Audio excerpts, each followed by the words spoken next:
My parents laughed and said my sister will only be staying at my house for a while. I stood up and said how funny, I haven't lived here in 6 weeks. My mother's voice shaken. Wait, so where exactly have you been staying? The silence that followed my words was so thick you could have cut it with a butter knife. I watched as the color drained from my mother's face, hair coffee mug trembling in her hands. My father's newspaper crumbled slightly as his grip tightened, and my sister Jessica looked between us all with growing confusion. What do you mean you haven't lived here in 6 weeks? Mom's voice was barely above a whisper. I couldn't help but smile, though it wasn't a pleasant one. 6 weeks of careful planning, 6 weeks of watching them live in their bubble of ignorance, and finally, the moment of truth had arrived. Exactly what I said. Mom, I moved out 6 weeks ago, you just never noticed. The story really begins 3 months ago when my golden child sister Jessica announced she was getting divorced from her husband Mark after only 8 months of marriage. The reason she'd been having an affair with her personal trainer Derek, and Mark had finally discovered the truth. But of course, in typical Jessica fashion, she managed to spin it as Mark being emotionally unavailable and no supportive of her fitness journey. Our parents, David and Linda Thompson, ate it up like gospel. Poor Jessica, they said she deserves so much better. She needed their support during this difficult time. Never mind that she destroyed her marriage through infidelity, or that Mark had been nothing but loving and generous to her throughout their relationship. I'm Teresa, by the way, the older daughter, the responsible one. To one who'd been living in the family home at 26 to help with the mortgage payments after Dad. His construction business took a hit during the pandemic. I'd been paying $1.500 a month in rent to my own parents, plus helping with groceries and utilities. It was supposed to be temporary, just until I saved enough for a down payment on my own place. But when Jessica's marriage imploded, and suddenly my temporary arrangement became a problem. Teresa, honey, Mom had said that fateful day 3 months ago, Jessica is going through such a hard time. She needs to come home for a while to get back on her feet. Okay, I'd replied, looking up from my laptop where I was working on my graphic design projects. The guest room is available. Mom shifted uncomfortably. Well, actually, Jessica has so much stuff. And you know how small that guest room is? Plus, she'll need the privacy to heal from this trauma. My stomach dropped. Are you asking me to give up my room? It's just temporary, sweetheart. Maybe you could take the guest room for a few weeks. A few weeks turned into a month, and then 2 months. Jessica moved into my room, my sanctuary, and transformed it into her personal disaster zone. She threw out my houseplants, claiming they triggered her allergies. She rearranged all my furniture and complained that my queen bed wasn't comfortable enough for her sensitive back. She even had the audacity to suggest I should store my art supplies in the garage because they were cluttering up the space. Meanwhile, I was crammed in the 8x10 guest room with a twin bed and no desk space for my work. When I tried to use the dining room table for my projects, Jessica would come down and need the space, hair vision boards and healing crystals. The breaking point came when I overheard Jessica on the phone with her friend Madison laughing about how she'd managed to kick Teresa out of her own room and how our parents were totally wrapped around her finger. She went on to mock my work as a freelance graphic designer, calling it not a real job and suggesting that maybe this situation would motivate me to finally move out and stop being such a burden. That night, I made a decision that would change everything. I started looking for apartments immediately, but I didn't tell my family. Instead, I began documenting everything. Every mess Jessica left in the kitchen that I cleaned up. Every time she used my shampoo, ate my food, or left her clothes in the shared bathroom. Every conversation where our parents praised her strength and resilience while treating me like an inconvenience. I also started recording some of our interactions, particularly the ones where Jessica was at her nastiest. Pennsylvania is a 1P party consent state, so I wasn't breaking any laws. I wanted evidence of who she really was behind the victim act she put on for our parents. 2 weeks later, I found the perfect apartment. It was a beautiful 1-bedroom in a converted historic building downtown with hardwood floors, huge windows, and enough space for a proper art studio. The rent was $2,000, $500 more than what I'd been paying my parents. But I'd been freelancing more and had just landed a major contract with a local marketing firm. Would more than cover the difference. I put down the deposit and signed a lease that same day. But here's where my plan really began. Instead of announcing my move, I decided to see how Mommy would take my family to notice I was gone. I moved out gradually over the course of a week, taking boxes to my new place during the day while everyone was at work. I left just enough clothes, toiletry, to make it look like I was still living there. I also left my houseplants in the main room where Jessica hadn't bothered to throw them out yet, and kept some art supplies in the garage to maintain the illusion. My important documents, electronics, and most of my belongings went to the new apartment first. The beauty of the guest room was that nobody ever went in there anyway. It was tucked away at the end of the hall, and since Jessica had taken over the main floor common areas, there was no reason for anyone to venture into my space. I kept up the illusion by doing 3 key things. First, I continued to make my bed every morning before work, so if anyone did peek in, it would look like I'd slept there. Second, I left a few dirty dishes in the sink periodically and made sure to replace the milk and other staples I supposedly would have used. Third, I maintained my usual communication patterns, responding to family group texts and showing up for Sunday dinners. Most importantly, I continued making my monthly rent payments through automatic bank transfer so they wouldn't notice any missing income that might raise questions. The ironic part was that it was actually easier to maintain the illusion than it had been to live there.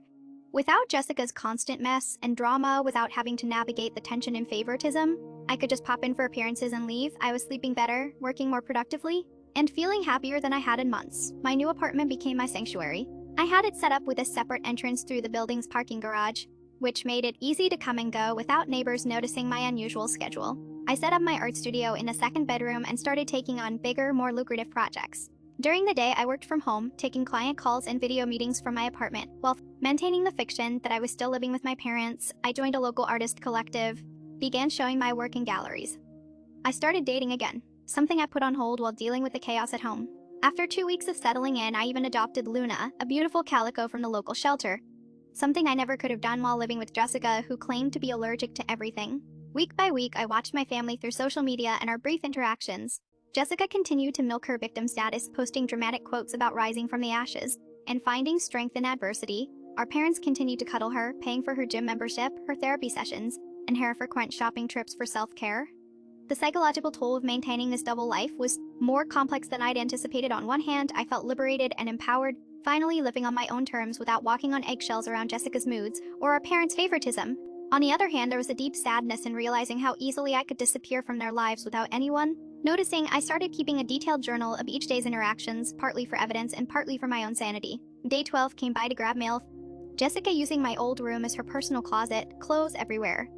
Mom asked if I could pick up groceries since I was already outpaid for $78 worth of food that Jessica will eat while complaining about being broke.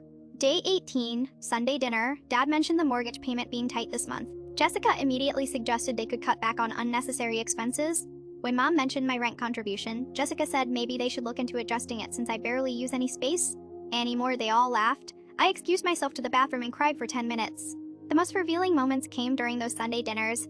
I'd sit at the table contributing to conversations, helping clear dishes, being physically present, but it was like I was invisible.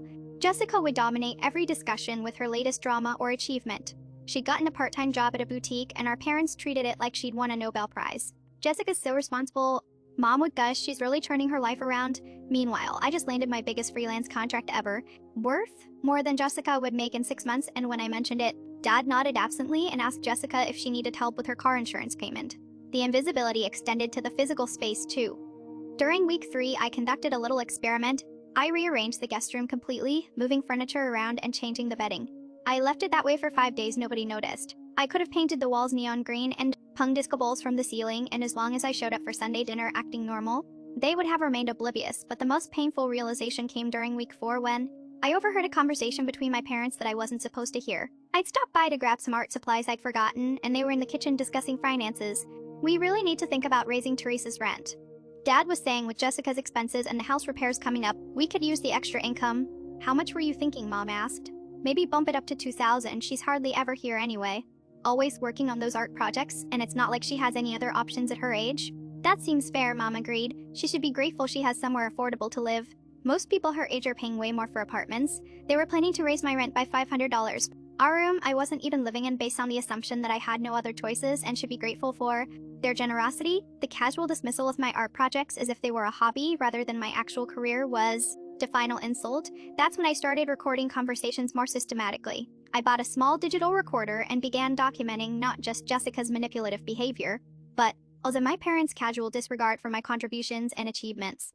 The evidence piled up quickly. Meanwhile, I documented everything: screenshots of Jessica, social media posts showing her out partying with Derek while she was supposedly healing from trauma, photos of the chaos she left in the kitchen, recordings of her on the phone bragging about manipulating our parents and mocking me. My new life was flourishing in ways I hadn't expected.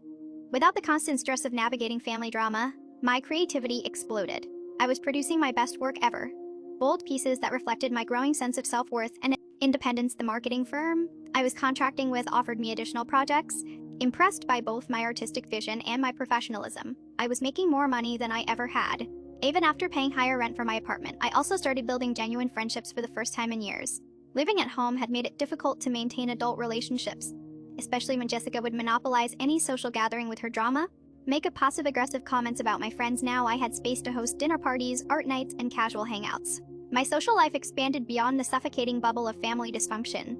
The artist collective I joined became a second family of sorts, one that actually saw and valued me. They celebrated my successes, offered support during challenging projects, and treated my work with the respect it deserved. When I told them about my living situation experiment, they were fascinated and supportive, helping me process the emotional complexity of what I was discovering about my family dynamics. It's like you're conducting an anthropological study of your own family, my friend Maya observed during one of our coffee meetings, but the findings have to be pretty painful. She was right. Each day brought new evidence of how little I mattered to them as an individual, how easily they functioned without my actual presence, as long as they believed I was still safely in my designated role, the responsible invisible daughter. But the most damning evidence came in week 4 of my secret move. I had stopped by to grab something I'd forgotten and overheard Jessica talking to Derek in my old room, which she was now calling her room. "I can't believe how easy this was," she was saying.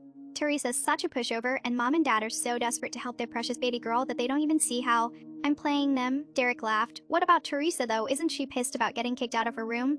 "Please," Jessica scoffed. "She's too pathetic to stand up for herself. Besides, this house is way too nice for someone like her. She should be grateful I'm teaching her some independence." I recorded every word as the weeks passed. I watched my family's dynamics with fascination. Nobody questioned my absence at family movie nights because I was probably tired from work. Nobody wondered why they never saw me in the kitchen making breakfast because I was always rushing out early. I had changed my mailing address to a P.O. box to avoid any mail delivery issues, handled all my business correspondence through my apartment address. When I did show up for Sunday dinners, I parked a few blocks away and walked over, timing my arrivals for when everyone would already be gathered. They were so focused on Jessica's latest drama that I might as well have been invisible. It was during week 5 that I realized something that made my heart ache. My parents didn't actually miss me. They missed my rent money, my help with chores, my emotional labor. But they didn't miss me as a person when I was there. I was just background noise. When I wasn't, they didn't notice the difference. That realization solidified my resolve for what I was about to do. I started planning the reveal carefully. I wanted maximum impact, maximum embarrassment, and maximum truth. I also wanted witnesses, so I decided to do it during Sunday dinner. Jessica often had Madison over teaser dinners, lately treating them like social media opportunities to showcase her supportive family narrative. The setup was perfect. I arrived at Sunday dinner as usual, bringing dessert and acting completely normal. Jessica was holding court at the dining room table, regaling everyone with her latest tale of woe about how difficult it was to rebuild her life and how grateful she was to have such supportive family. Mom was making sympathetic noises and offering to pay for another shopping therapy session. Dad was nodding along and suggesting they could help with Jessica's car payment this month. Madison was taking photos for Jessica's Instagram, helping to craft the perfect blessed with family post. That's when Mom made the comment that gave me the perfect opening. "Well, the good news is that Jessica will only be staying here for a while longer," Mom said with a laugh. "Just until she gets fully back on her feet," Jessica laughed too.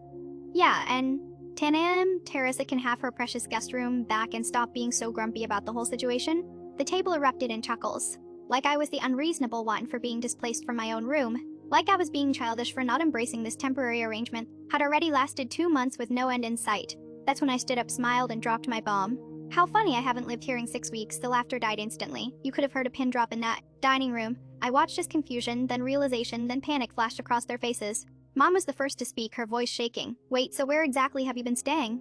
I pulled out my phone and showed them photos of my apartment, my beautiful, organized, peaceful apartment with my art studio and my cat and my actual life. "I moved out 6 weeks ago," I said calmly. "I have a gorgeous 1-bedroom downtown. Luna and I are very happy there." "Luna?" Dad asked weakly. "My cat, the one I could never have here because Jessica is allergic to everything except drama and manipulation." Jessica's face was turning red. "You moved out without telling us." "That's so selfish, Teresa. What if we needed you?" I laughed. Actually laughed. "Needed me for what, Jessica? You took over my room, you dismissed my work, you mocked me to your friends, and you celebrated kicking me out of my own space? What exactly did you need me for? That's not—" "I never," Jessica started to stammer. "Oh, but you did." I pulled out my phone again and played the recording of her conversation with Derek. Her voice filled the dining room clear as day, talking about how easy it was to manipulate our parents and how pathetic I was for not standing up for myself. The silence that followed was deafening. Madison looked like she wanted to disappear into the floor. Dad was staring at Jessica like he'd never seen her before. Mom's face was cycling through about 12 different emotions. "Teresa," Mom finally said, "why didn't you tell us you were moving out?" "Because I wanted to see how long it would take you to notice," I said simply. "The answer is 6 weeks. 6 weeks of family dinners, group texts, and Sunday visits, and none of you realized I wasn't actually living here anymore." "But your room," Dad started. "You mean the guest room I was banished to? The one nobody ever goes into?" "Yeah, it's not that hard to make a bed look slept in when you're only maintaining appearances." I could see the wheels turning in their heads, reviewing the past 6 weeks, and realizing how easily they'd been fooled, how little attention they'd been paying to my actual presence or absence. Jessica, meanwhile, was in full damage control mode. "Teresa, you're blowing this way out of proportion. I was going through a divorce. I needed support."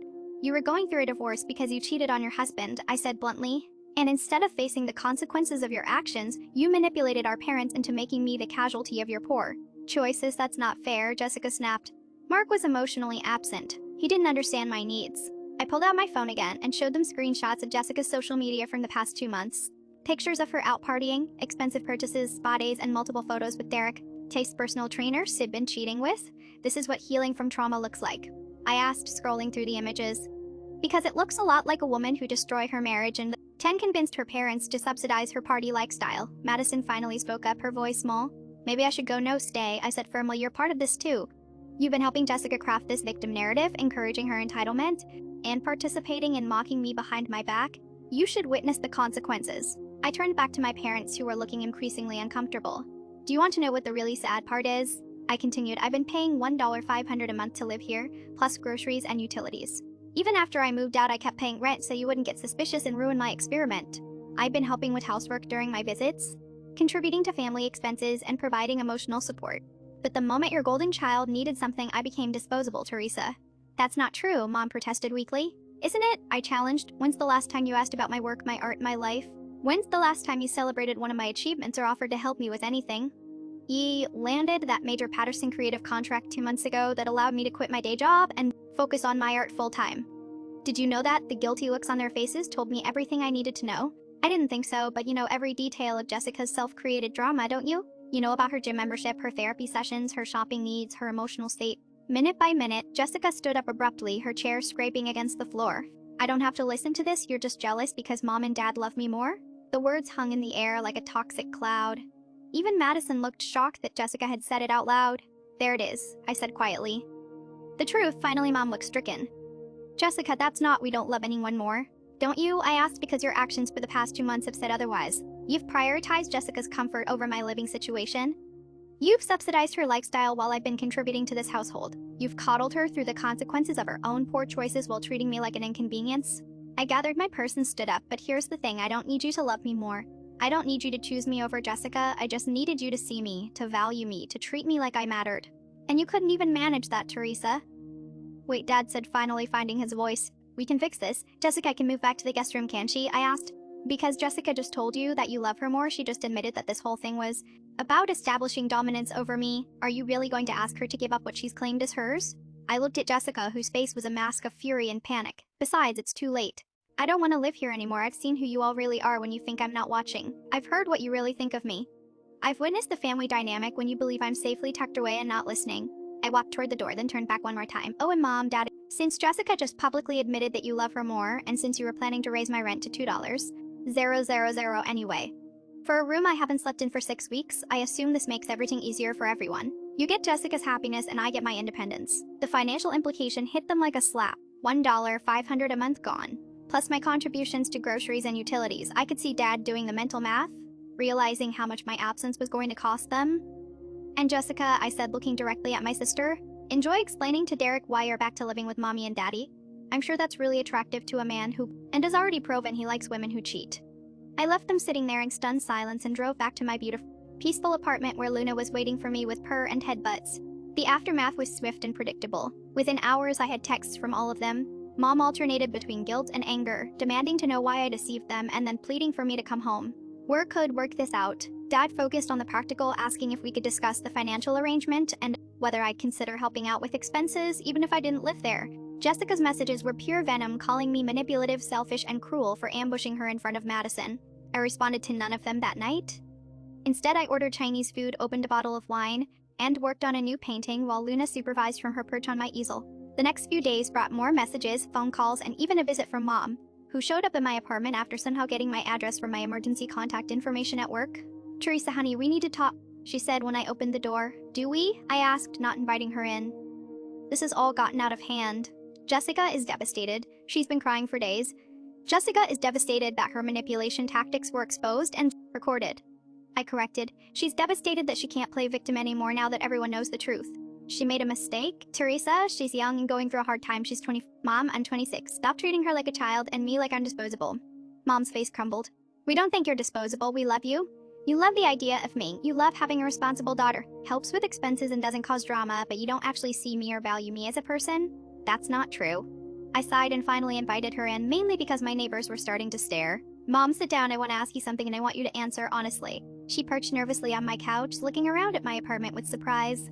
As if she couldn't believe I was capable of creating such a beautiful, organized space. What's my favorite color? I asked. Blue-green. What kind of art do I specialize in? Graphics design, mixed media, paintings, and digital illustrations. What's the name of the marketing firm I am contracting with? I don't Patterson Creative. What's my middle name? I didn't realize. You didn't realize because you didn't want to. It was easier to take me for granted. To assume it. I'd always be there, always be reliable, always be the one who didn't need anything. What can we do to fix this? I don't know if you can, Mom. Trust isn't something you can just apologize back into existence. She stayed for another hour and I showed her around my apartment, my art studio, introduced her to Luna. I could see her struggling to reconcile this version of me, this independent, successful, creative person, with the background character I'd been in her mind when she left. She hugged me tightly and promised that things would be different. I wanted to believe her, but I'd learned not to hold my breath. The real test came 2 weeks later when Jessica's latest crisis erupted. Derek had broken up with her, apparently deciding that a woman who cheated on her husband and was living with her parents wasn't, and cat she thought she was. Jessica was predictably devastated and demanding all of our parents' attention, resources to help her through this new trauma. I got the group text at 2 a.m. Teresa, Jessica really needs us right now. Can you come over? She's talking about the guest room again. Just temporarily while she processes this setback, I screenshotted the message and sent it to my group chat with my new friends from the Artist Collective along with the caption, 6 months later still asked for the guest room. Then I turned off my phone and went back to sleep. The next morning brought a flurry of missed calls and increasingly frantic messages. I finally responded around noon. Jessica is an adult who created the situation through her own choices. She needs to face the consequences and figure out her own housing situation. I was abandoning my family in their time of need. I was holding grudges and being vindictive, but I held firm and something interesting happened. Without me there to serve as Jessica's safety net and four-parent scapegoat, the family dynamic began to shift. Dad started asking harder questions about Jessica's choices and her plans for independence. Mom began to see through some of Jessica's manipulation tactics without me there to absorb manipulation meant for me. Most importantly, they started reaching out to me as a person rather than as a resource. Mom asked about my art and actually listened to my answers. Dad inquired about my business, offered to help me network through his construction contacts who might need design work. It wasn't perfect and it wasn't immediate, but slowly, gradually, they began to see me. 6 months after my dramatic revelation dinner, I had my first solo art show at a local gallery. I sent my family an invitation, not sure if they'd come. They all showed up, even Jessica looking subdued and genuinely remorseful for the first time in memory. Your work is incredible, Jessica said quietly, standing in front of my favorite piece, a mixed media painting about invisible women. Becoming visible, I never knew you were this talented. You never asked, I replied. But without the venom that would have been there months earlier. Teresa, she continued, I owe you an apology, a real one. I was selfish and manipulative and I treated you terribly. I convinced myself that you were stronger than me, that you didn't need support like I did. But really, I was just taking advantage of your kindness. I studied her face looking for signs of manipulation. But she seemed genuine. I've been in actual therapy, she added, not the kind where I complain about everyone else being the problem, but the kind where I have to look at my own behavior. It's been enlightening. I'm glad you're getting help, I said carefully. I'm also getting my own apartment next month. I've been working 2 jobs and saving up. No more living with mom and dad. No more expecting everyone else to solve my problems. He nodded, impressed despite myself. The evening was a success. I sold 3 paintings, including the one Jessica had been admiring. My parents, she's single and says she's focusing on becoming the kind of person who deserves a good relationship rather than trying to manipulate her way into one. My parents have both apologized multiple times and backed up their words with actions. They ask about my life, celebrate my successes, and respect my boundaries. They never again asked me to sacrifice my comfort for Jessica's convenience. And me, I'm still in my beautiful apartment with Luna, creating art that sells in galleries across the state. I'm dating a wonderful man named Kevin who knew nothing about my family drama when we met, and loves me for exactly who I am. Sometimes I think about that dinner, about the moment I stood up and shattered their comfortable delusions. It was terrifying and exhilarating and necessary because sometimes the only way to become visible is to disappear first, and sometimes the only way to be valued is to show people what they lose when they take you for granted. My family learned that lesson the hard way, but they learned it, and now finally, we're building something real together instead of just maintaining comfortable lives. The guest room, by the way, is still a guest room.